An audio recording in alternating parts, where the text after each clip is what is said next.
Eu falo para meus alunos sempre isso, eu falo, ó, enquanto você ficar assim, e se eu passar, e se eu não passar, e se der certo, e se eu demorar, isso é tudo aí resultado. Vai gerar o quê? Ansiedade. Atualmente tá no futuro, é ansiedade, por isso você não consegue, por isso você procrastina. Teu cérebro tá com medo. Sim. Até ponto, eu falo que tem 3 medos, né? O medo do processo, o medo de iniciar, o medo do resultado. E tudo isso faz você procrastinar absurdamente. O medo de iniciar é, se eu tiver que iniciar, eu vou ter que parar de ir na academia um pouco. Um pouco. Aí é uma perda. É. Tudo pro cérebro que é uma perda, ele não quer. Sim. Então, quando a pessoa fala assim, nossa, hoje eu não tô estudando, eu jogo meu videogame, vejo minha televisão, eu vou na academia. Nossa, se eu tiver que começar a estudar, eu vou ter que parar de fazer isso. Se você não souber negociar isso com o teu cérebro racionalmente falando, Você não começa. você não começa, porque você tem o medo da perda. Se você começa o processo, mas você sente muita pressão, responsabilidade, é muito difícil, é muito complicado, você para também, porque é o medo do processo. E se você olha assim, nossa, será que eu vou passar? Será que eu vou conseguir? E se demorar muito tempo? E se eu for reprovada? É o medo do resultado. Isso é tão doido, cara, que tem gente. Teve uma aluna que eu falei, cara, olha como o cérebro é maluco. O nosso cérebro ele tem medo até do resultado bom. Que ela tava procrastinando e eu identificando alguns padrões nela ali, de familiares, de relação com o pai, com a mãe. Eu falei assim, viu? E se você passar em um ano, o que vai acontecer com a tua vida? Ela parou assim e falou, nossa, vai ser bom. Mas, nossa, mas eu vou ficar longe do meu pai. Eu vou ter que ir para outro estado, eu vou ficar longe. Eu falei, olha que doideira. Você tá com medo do sucesso. E por você, porque era nítido que ela tinha uma autoconfiança absurda e ela era muito boa de estudo. Ela tava se auto-sabotando no estudo porque, no fundo, ela tem medo de ser aprovada e sair do estado e ficar longe do pai. Porque ela não tinha resolvido ainda alguns desafios emocionais com o pai.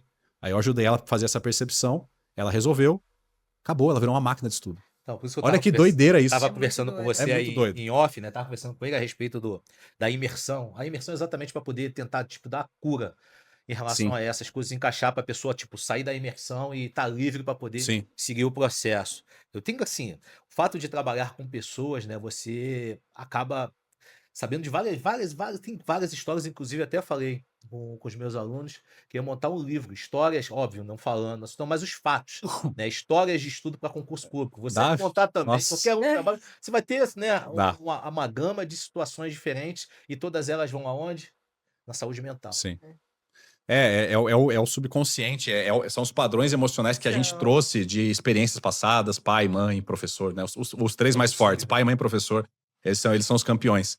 E aí quando você começa a ver essa disfunção sistêmica, né, da pessoa, ela não olhar para a vida dela, olhar para a vida do pai, se colocar na posição de cuidadora do pai, ela passou a ser mãe do pai, não mais filho. Você começa a ver que tá tudo errado, cara. Quando você ajusta isso, a vida flui, a vida vai. A vida vai num nível que a pessoa fala, nossa, era isso? Era isso. Esse encaixe não é o plano de estudos. O plano de estudos é consequência de como que você está. Se você se preocupar, né, em ser a sua melhor versão, você consegue. Sim. Pô, show de bola. Você tocou sobre procrastinação, a gente pode falar mais um pouquinho? O pessoal pede demais sobre procrastinação. É medo. Medo? Sempre. Fala então aí, Thiago, o que você acredita, cara? Toda procrastinação é medo. Né? A procrastinação, tem gente que ainda acha que é falta de tempo ou falta de gestão de tempo. Não, toda procrastinação, ela vem do medo. A raiz é medo. Geralmente também pode aparecer como ansiedade, porque na verdade a ansiedade é medo. Então assim, toda vez que alguém procrastina, o aluno meu, eu já faço a pergunta, qual é o seu medo? Ele falou assim, como assim? Me fala, qual que é o seu medo? Aí a pessoa pensa. A maioria das vezes fala assim, eu tenho medo de me esforçar demais e não dar certo. Pronto, tá aí o resultado. Aí o cérebro fala, bom, se eu vou ter que me esforçar muito e existe uma possibilidade de não dar certo, não vou me esforçar. Eu não vou me esforçar. E qual a sua classificação de medo? Todo cenário futuro negativo que você projeta na tua mente. Show. E que é o padrão. Esse que é o pior. O padrão do cérebro é o viés cognitivo negativo. A gente sempre tende a fazer uma projeção negativa de futuro. Por quê? Porque o nosso cérebro ele busca sobrevivência. Como que eu sobrevivo? Eu sempre olho o pior cenário.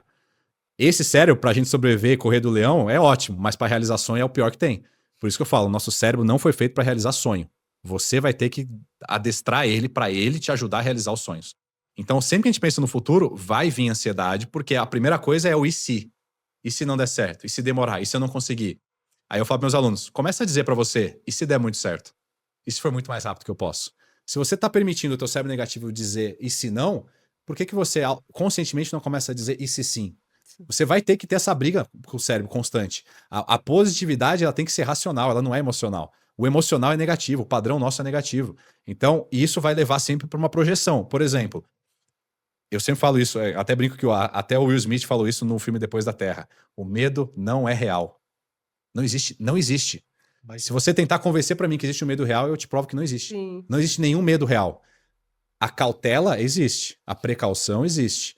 Não existe nenhum medo. Ah, não, mas eu tenho medo de uma cobra. Não, você não tem medo da cobra. Você tem medo da cena que você tem na tua cabeça futura da cobra te picando e você morrendo.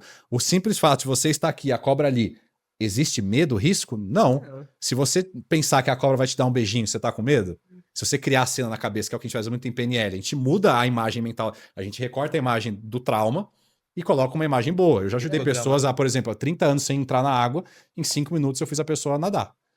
Por quê? Porque eu simplesmente peguei essa imagem, recortei, arranquei da cabeça dela, botei uma imagem boa, o cérebro fala, agora eu não tenho mais medo. Então é isso, é sempre uma projeção imaginativa do futuro negativa. Vai te colocar numa situação de ansiedade, de dúvida, insegurança, medo, o cérebro fala assim, opa, se a possibilidade é negativa e pode demorar, não vou agir, porque eu preciso sobreviver, não vou gastar energia com isso. Você tocou num ponto bastante importante. A PNL me ajudou bastante a mudar muita coisa de estudante para curso. PNL é vida, mano. Nossa, PNL é surreal. A PNL me ajudou muito, assim, e assim, ao ponto do aluno ficar assim, ó. Só assim, uma das cenas que para mim foi bastante marcante, uma aluna, toda vez que saiu o edital, ela não conseguia sentar. Olha isso, não doido. conseguia. E ela estudava guerreira, estudava, tal. Saiu de tal, assim, cara, isso ainda não é normal, cara. E aí ela teve a oportunidade de poder se abrir ali e falar, e ela falava sempre da mãe. E eu, cara, seu pai. Travou. Começou a chorar. Chorar. Aí ela explicou a situação e basicamente assim, ela tinha raiva do pai dela que nem sabia que ela existia. Porque morava próximo, o pai não sabia que ela era filha dela, e ela tinha uma raiva e botava. Cara, e eu assim, cara, mas como que a pessoa vai poder te acolher se ela nem sabe a posição dela dentro da sua vida, né? da sua vida? Aí eu falo, ela, tá, aí eu assim, ótimo. Quem é a melhor pessoa mais importante da sua vida? Ela, minha mãe. Quantas vezes? 5.000 vezes mais importante. Seu pai? 200.000 vezes negativo. Aí eu falei assim, você já pensou se não tivesse seu pai, você não teria sua mãe? Cara, a cabeça dela foi... Cara, a partir começou a estudar e foi aprovado no concurso. Não, é muito doido isso. A maioria são travas bizarras, assim, você fala, gente... Eu já tive travas assim, eu falo, meus pais se separaram, brigas a vida inteira, eu já tive mais raiva do meu pai, coisas que eu já tive que trabalhar dentro de mim, principalmente quando eu entendi, e isso estudos mostram, né, de comportamento humano, integração sistêmica e tudo mais, que o crescimento profissional vem totalmente da sua relação paterna. Sempre. O crescimento profissional, financeiro é relação paterna. Se você não tem uma relação boa com o seu pai, você não cresce na vida. Isso é muito doido. Medo de altura. Pessoa que tem medo de altura não ganha dinheiro. Tem estudos que mostram. Todas as pessoas que têm muito medo de altura não têm sucesso financeiro. Por quê? Porque o local do medo no cérebro é o mesmo. Se você tá muito alto e pode cair e morrer, também não vou ter muito dinheiro, porque eu posso cair e sofrer demais. As mulheres... Que é a mesma área do cérebro. Paraquedistas, as mulheres procurando aí os paraquedistas pra poder casar. É muito doido isso. É muito doido. Então existe uma relação direta. Subiu minha FIP, hein? Subiu a FIP. Existe relação direta disso com o pai.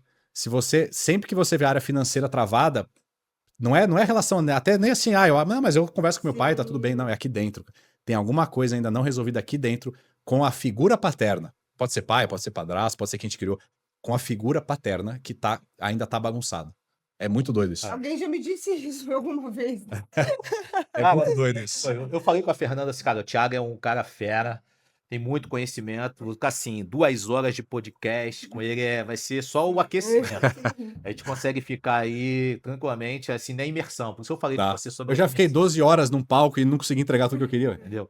Então, assim, mas infelizmente a gente tem ali horários, a gente vai ter outros colegas vindo aí, tá? Mas, cara, queria te agradecer demais, mas muito mesmo. A gente está conectado aí, troca figurinha para poder ver outros projetos, mútuo, né? Porque sim. Eu compartilho muito com ela, assim, os colegas me procuram, eu ajudo, dou dica, do aluno não, né? Direciona aluno que a proposta dele se encaixa mais. E aí as pessoas, cara, mas cara, o mundo, ele é feito de prosperidade. Sim. Não é esse fato de eu direcionar para um colega que faz um serviço parecido, porque nunca é igual. Não, né? Cada um tem a sua pegada.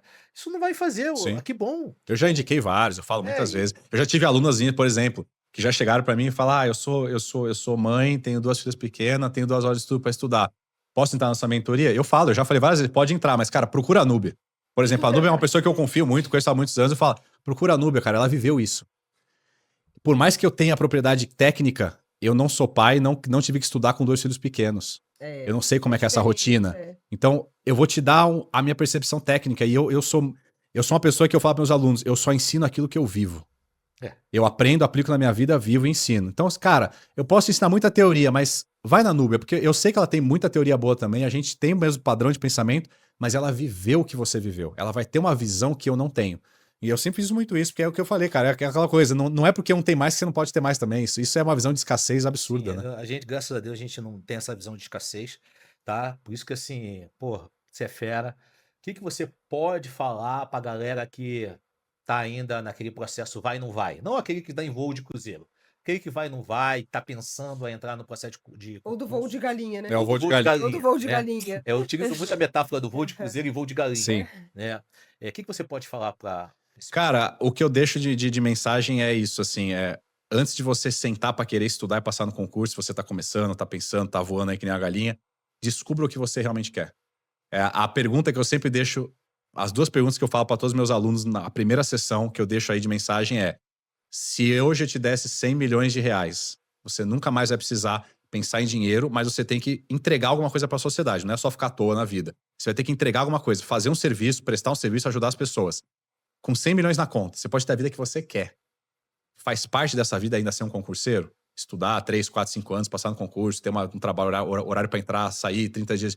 Essa é a primeira pergunta. E a resposta rápida, não é para pensar rápido, precisa ser a resposta imediata. Sim ou não? Segunda pergunta, sendo não, por exemplo, ou sendo sim, beleza, qualquer uma das 2. Então, se é no mundo dos concursos ou fora, o que você faria pro resto da sua vida de graça? O que você acordaria todo dia e gostaria de fazer pro resto da sua vida de graça, a ponto de que você nunca pensaria em aposentar? Porque, por exemplo, tem um livro chamado Ikigai, que é um livro que conta a história lá de uma vila lá no centro do Japão, que é estudado que é a população mais velha do mundo e a população mais feliz. E eles foram estudar e tá ligado a propósito. E, por exemplo, no vocabulário japonês não existe a palavra aposentadoria.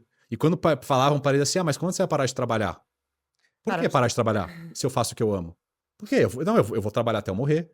Então, assim, o que é isso que você falaria assim, cara, isso eu vou fazer pro resto da vida, eu posso ter 100 anos de idade. Eu vou estar fazendo isso ainda que fosse de graça. Se você encontrar a resposta que elas se casam nesses 2, se é no serviço público, qual é o cargo que se você não depender desse dinheiro, você faria de graça pro resto da vida? Ou seja, você vai ter que estudar sobre os cargos. Não adianta falar que você quer ser auditor se você nem sabe o que o auditor faz. O que você faria? E se é fora do serviço público, você tá com 100 milhões na conta, o que você faria pro resto da vida, sabendo que você vai estar fazendo de graça, mas você vai fazer com com o seu amor, com a sua paixão? Enquanto você não achar essa resposta, não adianta sentar para estudar. Não adianta. Você vai procrastinar, você vai começar a parar, você vai ficar voando que nem galinha, você não vai estar focado, não vai estar concentrado, não vai aprender. Não vai. Ah, Thiago, mas tem gente que já começa a estudar, estuda sem fazer essas perguntas e passam. Existe, porque a maioria que eu conheci, ela já tinha isso, até que inconsciente, um pouco formado na cabeça. Então a pessoa ela já sabe de uma maneira inconsciente o caminho que quer seguir. Mas cada vez mais eu vejo as pessoas totalmente perdidas de não saber o que querem de verdade para a vida. É surreal isso, surreal. Ou ela vai passar e vai ser o funcionário que vai ser só mais um. Vai sofrer a vida inteira. Eu já ouvi de aluno assim, eu passo e depois que eu passar, se eu quiser fazer alguma coisa que eu gosto, eu faço no meu horário de folga. Eu falo, cara, presta atenção no que você tá dizendo. Talvez você vai... E se você levar 10 anos pra passar no concurso? Pode acontecer. Eu levei 4 anos e 7 meses, tem amigo meu que levou 9 anos e desistiu. E se você levar 10 anos? Você já perdeu 10 anos da tua vida pra uma coisa que você já nem sabe se é o que você quer. Aí você vai ficar o restante da tua vida, 1/3 da tua vida, fazendo uma coisa só por dinheiro, pra tentar, nos outros 2/3, depois fazer uma coisa que você gosta. É sério que a tua vida vale só isso? Pra mim, olhar pra vida desse jeito, eu falo, é um suicídio prolongado. Você só tá fazendo um suicídio prolongado. Você não tá vivendo. Você tá se matando Você tá se matando aos poucos. Pra mim, isso é inadmissível. É surreal. Surreal. Sim. E a maioria vive assim, infelizmente. É verdade. E aí, Fê? Acho que é isso, vamos finalizar, né? Show de bola. Foi muito boa a conversa, né? Sim, o tempo passa rápido. Voa, não tem jeito. Fico aqui, ó, controlando meu tempo aqui. Cara, mas passa rápido. O meu recorde que foi um no podcast A gente ficou quase 4 horas e quase 5 horas sem parar, cara. Mas teria assunto pra gente ficar. Não, né? não, eu já fui 3 vezes lá, porque eu precisei mais 2. É surreal, porque é muita coisa. Show de bola. Então, você que está acompanhando a gente aí, você viu essa mega imersão, vamos dizer, comportamental, técnica, emotiva, emocional, né? Emotiva, porque eu chorei, então, emocional e emotiva. E também, né, vamos ter vários outros colegas nessa pegada aí, certo? Pessoas que realmente fazem a diferença. Porque qual é a graça de ser igual? Fazer a diferença. Exato. Certo? Então a gente espera você nos nossos próximos episódios. Até a próxima. Valeu, abração. Tchau, tchau. Até mais.